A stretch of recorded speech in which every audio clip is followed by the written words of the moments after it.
if we speak about the crisis, have you observed something from your bay, from your remote bay? I mean, I like to think of it like a little less, as a crisis, but there's a few things I've noticed. One is galleries are closing. Like if we look this year, JTT, Simone Sebal, and a few others have closed. So there's definitely something happening. There's a slowdown that is felt, especially in a certain kind of echelon of gallery. It's a medium-sized gallery. I think medium-sized gallery. David Lewis also closed. For me in San Francisco, we're a little bit outside of the center, one could say. We're not in New York, we're not in LA, and so like those galleries are closing in New York. In LA, there's an influx of gallery, partially because that's where the artists are working. For me, the buyers are not in LA, and so that seems like a little bit of a problem. So I would imagine LA galleries are not selling locally as well as they probably would like. That being said, in San Francisco, I'm meeting new collectors all the time. I'm going to a gala in San Jose.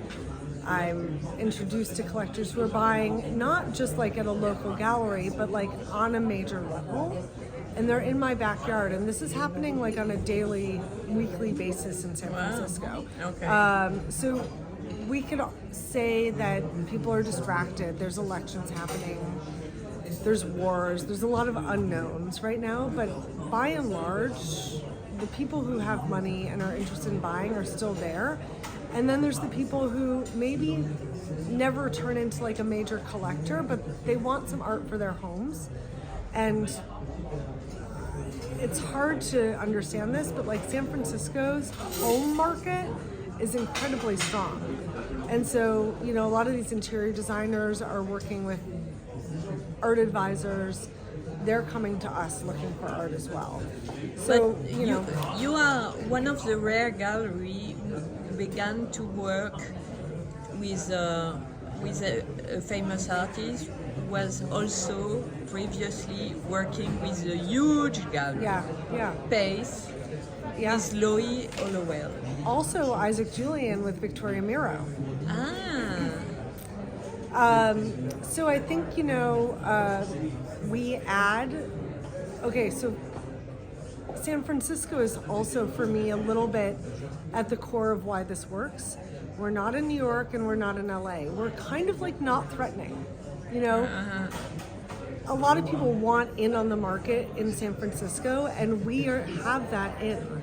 I've put in the hours, I've put in the work, we've put in 16 years to kind of build our network there.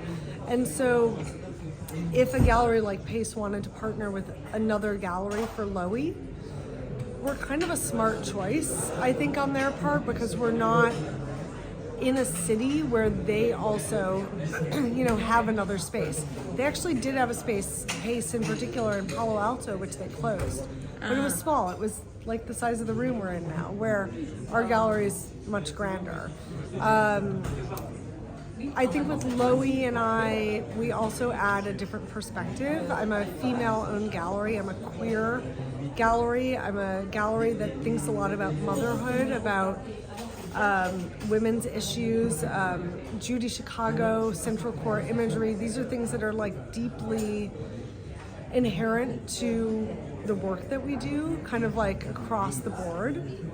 And I think Loie felt that palpably in our initial conversations. And their work is about the female body, right? Absolutely. So even if we read her work that she's showing with Pace as abstract, central core imagery and the female body are really deeply inherent in that.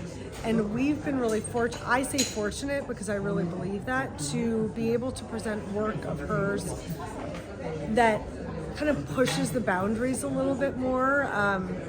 Pregnant bellies, nipples, breasts. We had this amazing painting. It was like a blue painting, and it had 12 nipples on it, like a clock.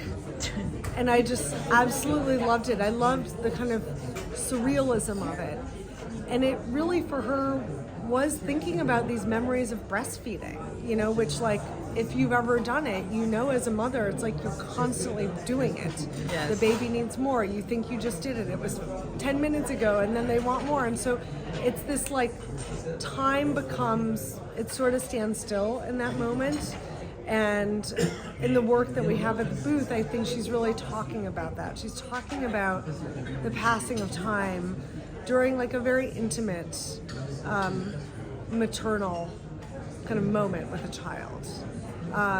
And I don't think we get to really see that in contemporary art very often. No, not at all. You know? Merci beaucoup.